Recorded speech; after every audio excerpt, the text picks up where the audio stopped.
Okay, so welcome to my live stream. Let's get creepy. Okay, so me and my friend Zombie Queen Jazzy, she actually has a YouTube channel. We started a podcast today called The Twisted Rabbit Hole. As you can tell, because my name is Twisted Rabbit. So I don't interfere with her podcast, with our podcast. I wanted to do some YouTube videos too. Once I get the camera thing figured out, we'll get that fixed. But right now, I don't know what to do with it because it's not working. I'll get that figured out later. So this video is gonna be black. I'm sorry, guys. I am so sorry.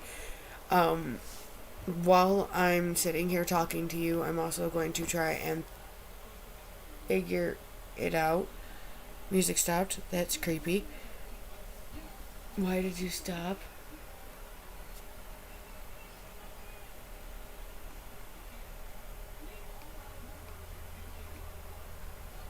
Okay, we're just gonna back up out of here. We're gonna go maybe here. Let's see if this works. Sorry for the ad. We're just gonna listen to an ad while I figure this out.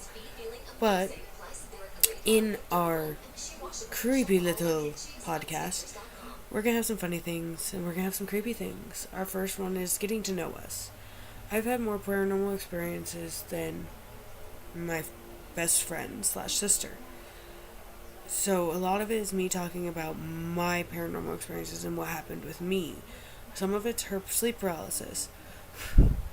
But yeah, we're going to talk about serial killers and the SCPs and urban legends, and we're going to explore abandoned buildings, which I will be posting some videos on here when we're not recording the podcast, or I'm going to get a second camcorder to, or camera, whatever, another phone, whatever. Either way, I'm going to be recording the videos to post onto here. So that way you guys can see it and our podcast can also get to hear it and stuff like that. Just to enjoy the creepiness that we love and we find so relaxing. So here is my first live stream. I don't expect to get a lot of viewers. I don't expect to get a lot of likes. I am doing this because it's what makes me happy, and I love doing it. I love diving into that deep, dark hole. And with that being said, let's dive into that deep, dark hole.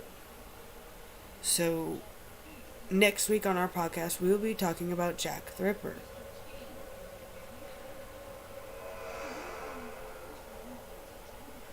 So here, we are going to talk about lesser known serial killers. And the first one we are going to do is, well, we're not just doing serial killers, we are doing a whole bunch of stuff today. And right now we are starting with, give me a second, as soon as I can figure this out.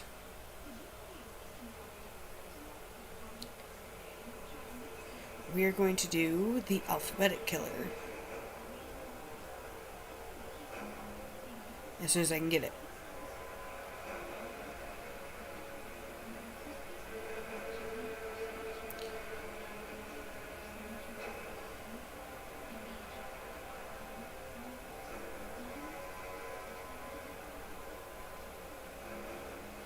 Okay, so, like I said, we're going to be talking about some creepy things.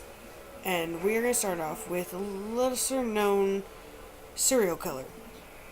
And it looks like his crimes were from November 16th, 1971 to November 26th, 1973. So he had about a 2 to 3 year killing spree. It says that the alphabet murders are an unsolved series of child murders which occurred between, of course, 1971 and 1973 in Rochester, New York. All three victims of the alphabet killer were girls aged 10 or 11 whose surname began with the same alphabet, or with the same letter as that of her first name. So from what I'm taking it is, oh, well, also called the double initial murders. Okay.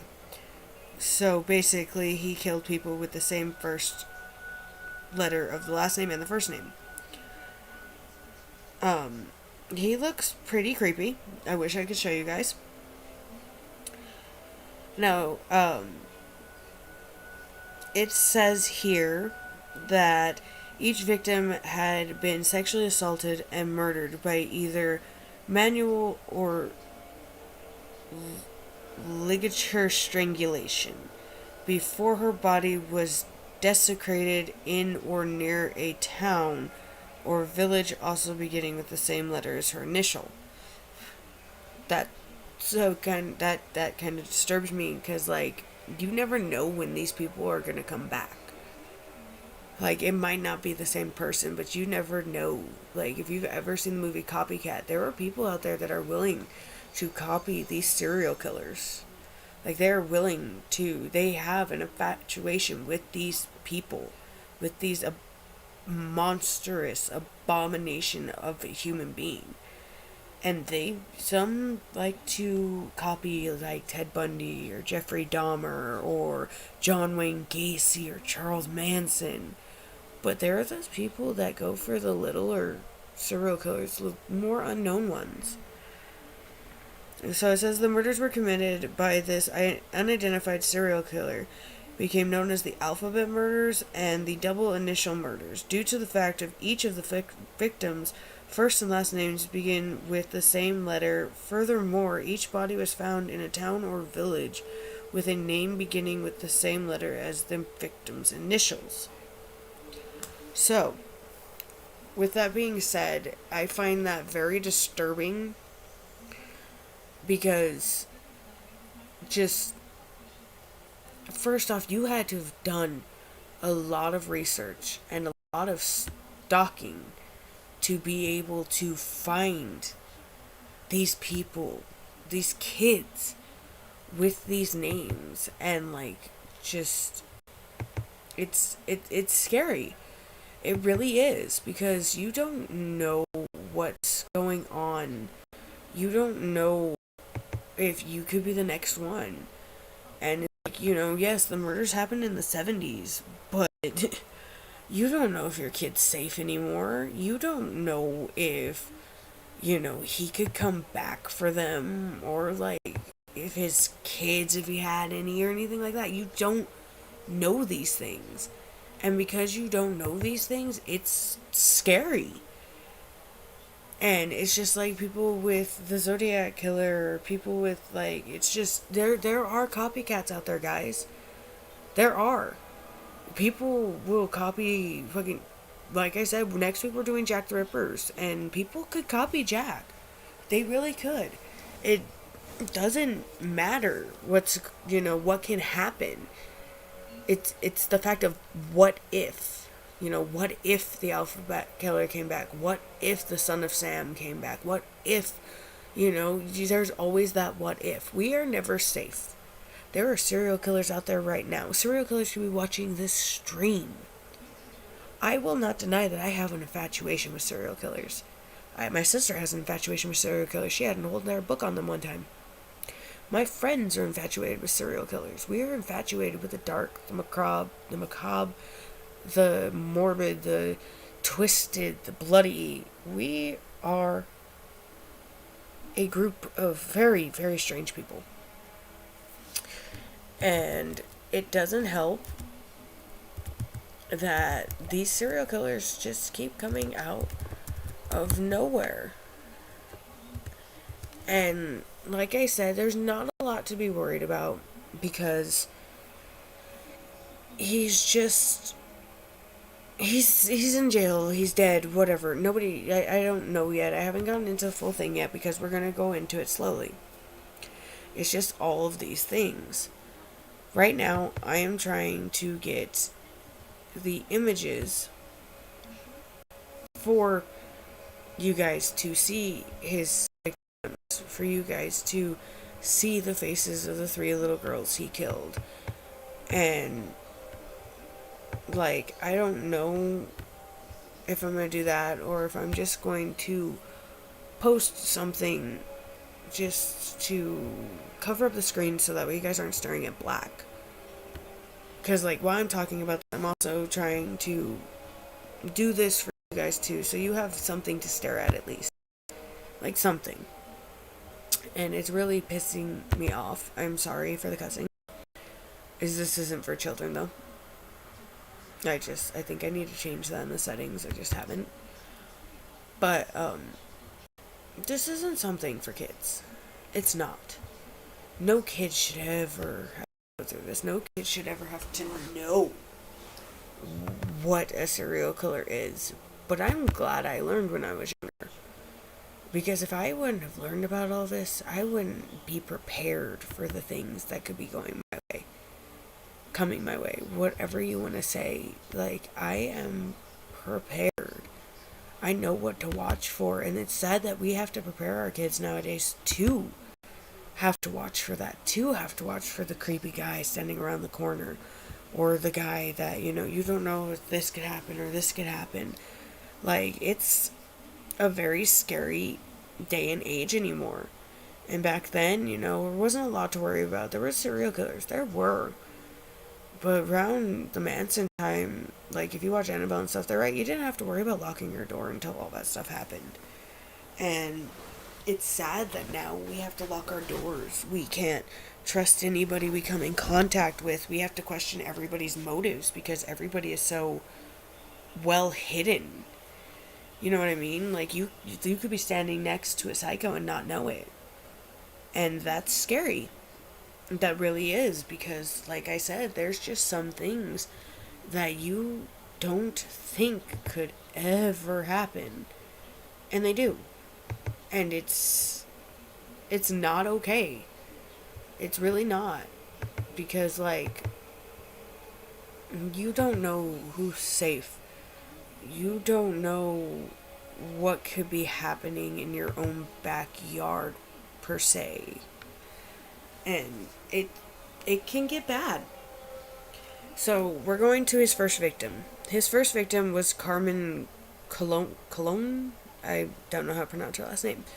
It says at 4:20 p.m. on November 16th, 1971, a 10-year-old Puerto Rican child named Carmen Colon disappeared while returning home from an errand in Rochester, New York. According to eyewitnesses, Carmen entered the pharmacy her grandmother had instructed her to visit on West Main Street, but left the store upon learning the prescription she had been instructed to collect had not been processed. Informing the store owner, Jack Corbin, I gotta go, she was then observed entering a car parked close to the pharmacy. Carmen was reported missing to the Rochester Police Department at 7:50 p.m. Approximately 15 minutes after Carmen exited the pharmacy store, scores of motorists driving along Interstate 490 observed the child naked from the waist down, running from a reversing vehicle believed to be a dark-colored Ford Pinto hatchback.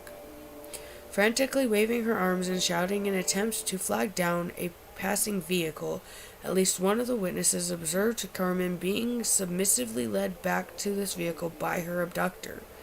2 days later, 2 teenage boys discovered Carmen's partially nude body in a gully not far from Interstate 490 and close to the village of Churchville. This location was approximately 12 miles from where Carmen had last been seen alive. Her coat was discovered in a culvert some 300 feet from her body. Her trousers were only discovered on November 30th, close to the service road near where numerous motorists had observed her attempting to escape her abductor. That is one thing that has always pissed me off. If you see a child running, you see a child clearly in distress, and you don't stop to help, that makes you a horrible person. Because you should always check to see if that poor child is okay. You should always make sure that that child is with somebody safe. And not just let them just go on about your business. Oh, they'll be okay. No, because shit like this fucking happens. Shit like kids coming up missing and then being found dead fucking happens. And nobody cares because they are too busy with this and they're too busy with that. No, if I see a fucking kid running around half naked, looking distressed, I'm going to go and fucking save them. I'm not going to fucking just drive by like it's none of my fucking business. Now, it says an autopsy revealed that in addition to having been raped, the child had suffered a fracture to her skull and one of her vertebrae before she had been manually strangled to death. Furthermore, her body had been extensively scratched by fingernails. I'm glad this sick fuck is in jail. I'm assuming he's in jail because, the pictures prove it says he's in jail, so he's in jail or dead. Either way, he fucking deserves it because you shouldn't do that to a fucking child. Now, it says both the murder of Carmen and the fact no individual who had observed the child attempting to flee from her abductor alongside Interstate 490 had attempted to offer her any assistance generated intense public outrage. And my statement from earlier stands. Both two New York newspapers, the Time Union and the Democratic and Chronicle, initially offered a combined reward of $2,500 for information leading to the arrest and conviction of her murderer, and all information each publication received was relayed to police. Numerous local businesses and residents added private donations to the reward fund, gradually summing up to $600,000. Or to $600. $6,000, sorry. Although police interrogated several suspects in the months following Carmen's murder, all were cleared of involvement, and by December 21st, the number of investigators assigned to the case on a full-time basis was decreased to 3.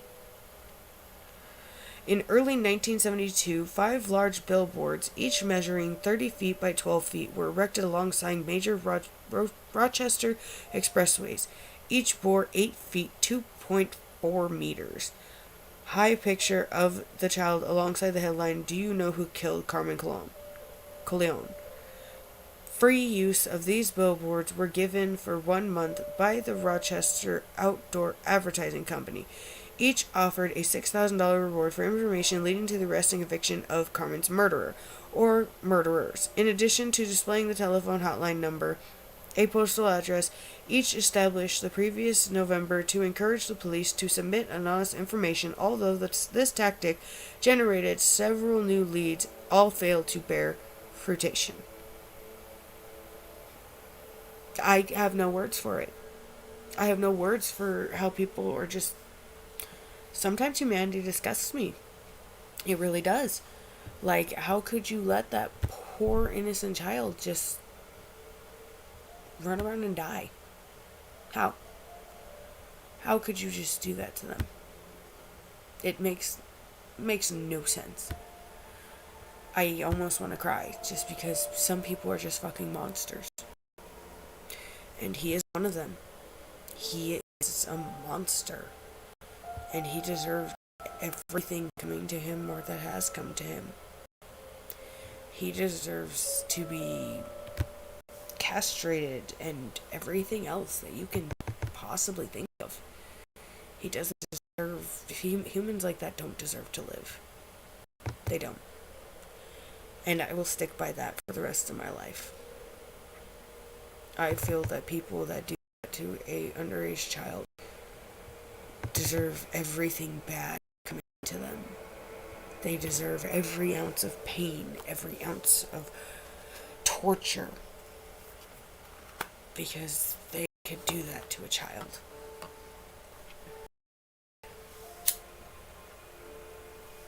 Now, we're moving on to a second murder victim. Wanda Wallowicz. 17 months later, at approximately 5 on April 2nd, 1973, 11-year-old Wanda Wallowicz disappeared from the east side of Rochester while returning home from an errand. According to the owner of the delicatessen, Wallowicz had been instructed to visit. The child had purchased the groceries she had been instructed to buy at approximately 5:15 p.m. before she had begun walking alone down Conkey Avenue Wanda was reported missing by her mother Joyce at 8 p.m. Police immediately launched an intense to locate Wanda. Almost 50 detectives searched several square miles of the terrain around her home, the Delicatessen, and areas around the Genesee River she was known to play.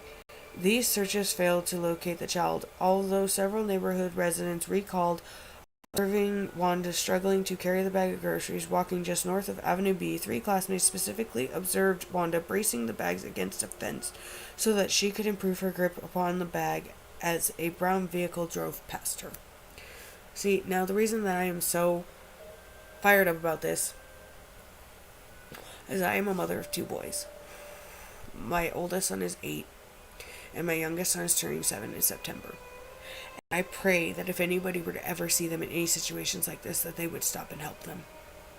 Because I don't want to find out that my child was murdered, because this mama bear will go and find the person that did it, and I will make them wish they had never crossed me and hurt my children. Now, Wanda's fully clothed body was found by police officers at 10:15 a.m. the following day, discarded at the base of the hillside alongside an access road to State Route 104 in Webster, approximately 7 miles from Rochester. The position of her body indicates she had likely been thrown from a moving vehicle.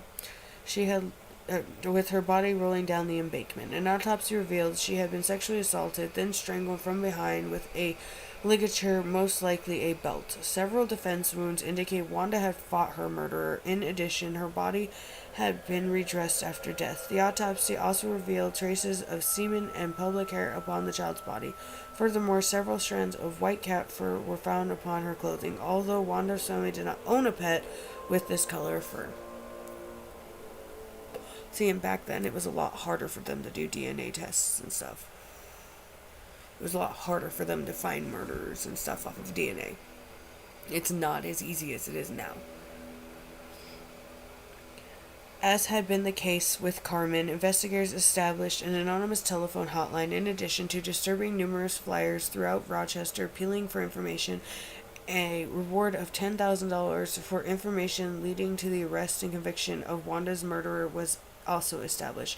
The police inquiries produced an eyewitness who informed investigators that Wanda had walked home from the Delicatessen on the evening of April 2nd. He had observed the child standing alongside the passenger door of a large brown vehicle conversing with the driver. This eyewitness was unable to obtain a clear view of the occupant of the vehicle, although the location of this sighting was just 0.2 of a mile from Wanda's home.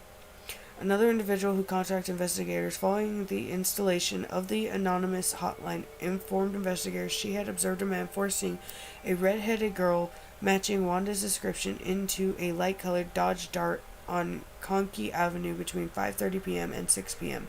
on the evening of her disappearance. You guys are just going to have to see black because I'm not able to be getting this up right now.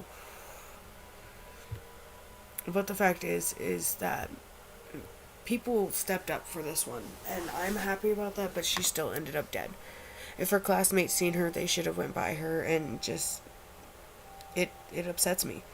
The Rochester Police Department dismissed any suggestion of a link between the murders of Carmen and Wanda, although a sheriff's sergeant who had been assigned to investigate Carmen's murder by this stage, still an open although largely inactive case, was reassigned to the task force implementing the investigation of the murder of Walwicks.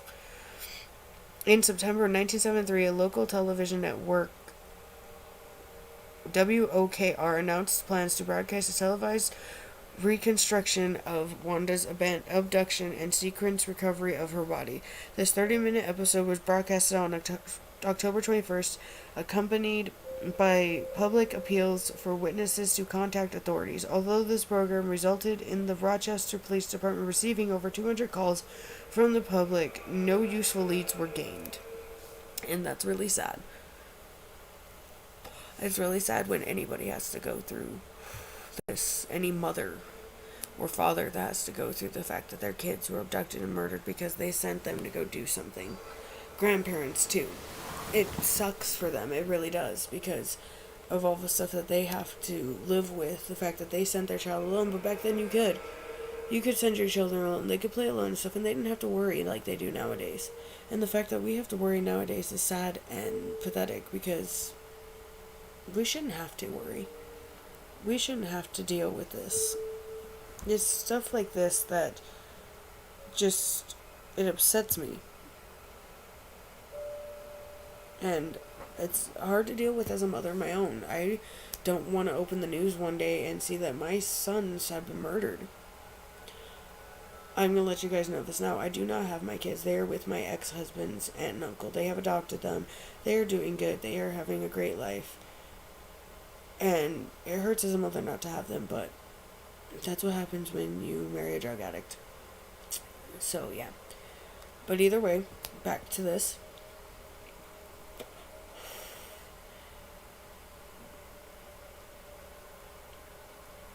Michelle Menza.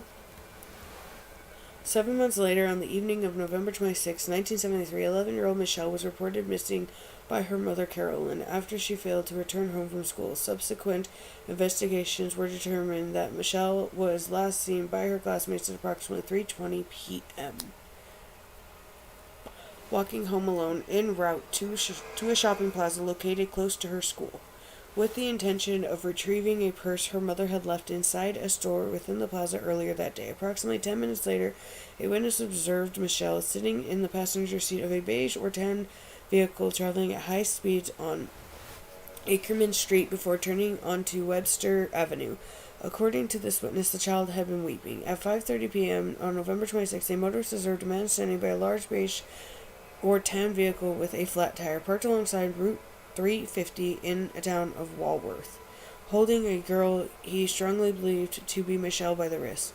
When the motorist had stopped to offer assistance, the individual had deliberately grabbed the girl and pushed her behind his back, also obscuring his license plate from the motorist's view as he stared in his direction with such a menacing expression on his face that the motorist had felt compelled to drive away. Michelle's fully clothed body was discovered at 10:30 a.m. on November 28th, lying face down in a ditch alongside a rural road in Macedon, approximately 15 miles from Rochester. Her autopsy revealed that, additional to receiving extensive blunt force trauma to her body, Michelle had been raped, then strangled to death from behind with a ligature, possibly a thin rope.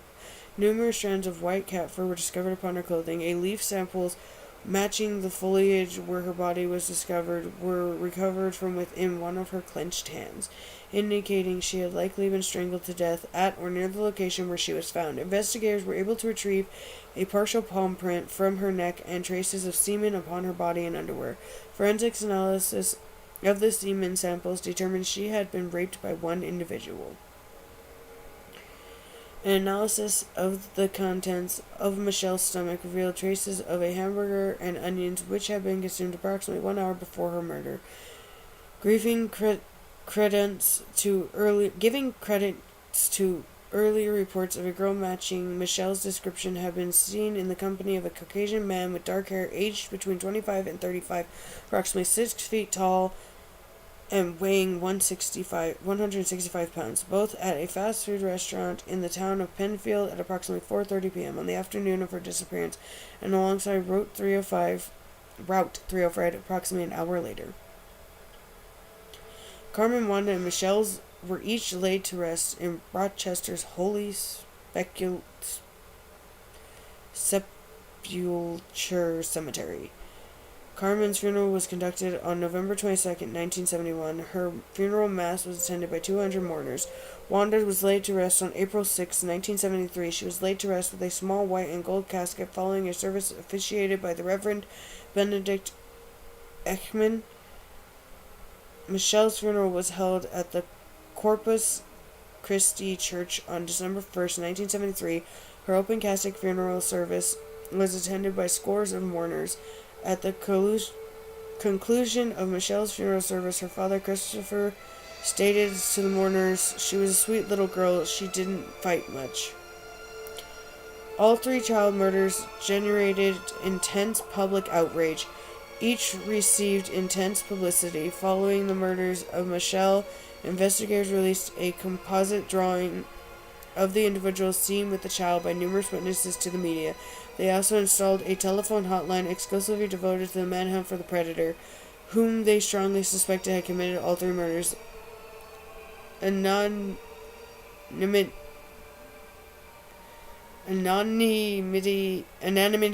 was again offered to any caller offering anonymity was again offered to any caller offering information, and a reward was again offered for any information leading to the arrest and conviction of the predator. Although these efforts resulted in numerous calls from the public, no credible sources were located.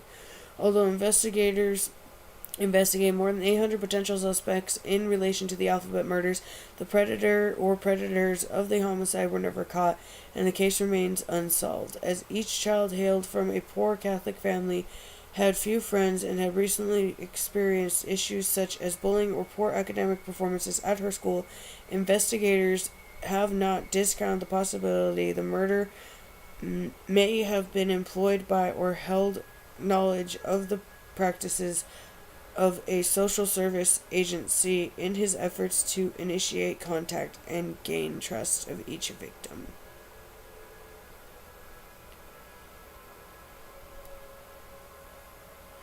In 1995, the mother of Carmen made her first public statement regarding the murder of her daughter. In this interview granted to Democrat and Chronicle reporter Jack Jones, Guillermina stated that although she lived her entire life in poverty, if she could have only one thing before her own death, it would not be wealth, but knowing who murdered her daughter, adding, "If I could die knowing who killed Carmencita, I would die more peacefully than I have lived. It is the only thing I want in my life, to know that the person had to pay for the terrible things he did to my little girl. If the person who did this could have any compassion, he would see the pain and suffering these families of these little girls have gone through for all of this time." The Democrat and Chronicle newspaper published a series of articles focusing upon the ongoing police investigation of the Alphabet murders in 2009, appealing for public information with view to closing the case. These articles resulted in the Rochester Police Department receiving approximately 20 new leads of inquiry. Although all leads received were pursued, none resulted in apprehension and conviction of predators. Nonetheless, a police spokesman has said the Rochester Police Department remains committed to solving the case. Okay, so he's not in jail. He's still free from what it's saying. There is a list of all of the suspects. We're not going to read their things though, but Miguel, her uncle, Carmen's uncle, was a suspect. Dennis Tremini was a suspect. He was a firefighter.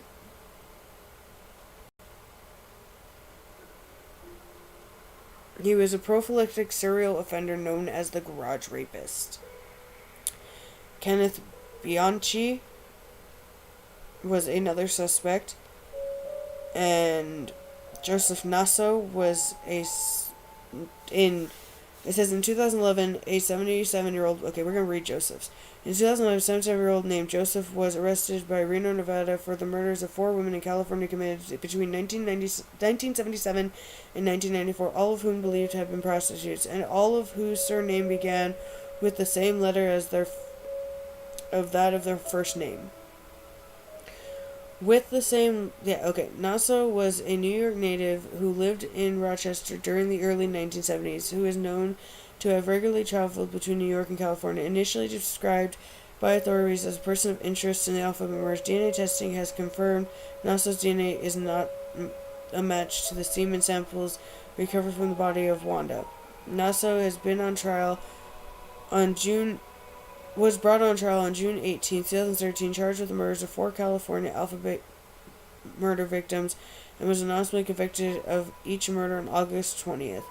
On November 22, 2013, Nasso was formally sentenced to death. So the man that killed all 3 of those little girls has not been caught. But this man was at least put away and put to death for the murders of those 4 women in Las Vegas. Well, in Nevada. It's really sad because nobody knows. Just like the Zodiac Killer and Jack the Ripper, nobody knows what's going to happen. Nobody knows if we'll ever find him or if he's already dead.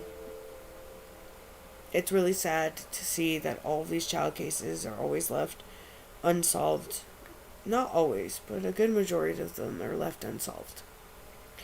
And that's sad and it sucks. And again, as a mother, I am scared for my life, for my children's life, not for my life. I am scared for my children's life. And the fact that I can't help them and I can't do anything. Luckily, this is a small town, though. And if I notice anything, any kids, not just mine, any kids, go up to any strangers or anything, I will step in the middle of it. I will not just stand by and watch them be abducted. If I see them struggling and fighting somebody, I'm going to go up to them. I'm going to ask that little kid for their parents' phone number, and I'm going to call them and see if they know this person. I am not going to let it go. I'm also going to call the police, because either way, that is child abuse. If they're not fighting like a toddler, because I know what toddlers fight like. I know what little kids fight like. I know what it's like when they have a temper tantrum. And if it does not look like that, I will walk up and I will step in. I am not going to stand back. I am not what this generation now calls a snowflake. I am not offended by anything. And I am not afraid to confront anybody.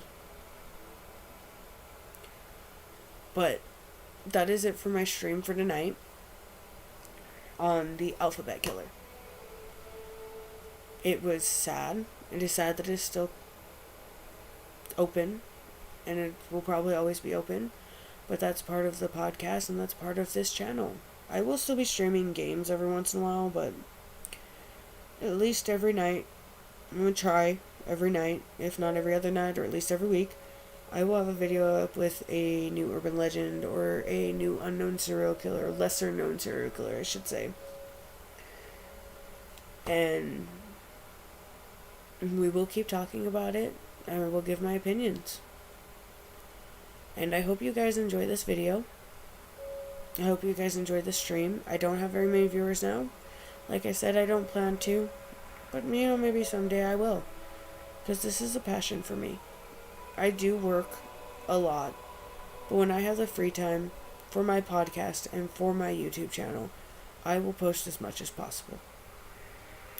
So, to you creepy, macabre, twisted little beings, I hope you have a wonderful night, and I will see you in your nightmares.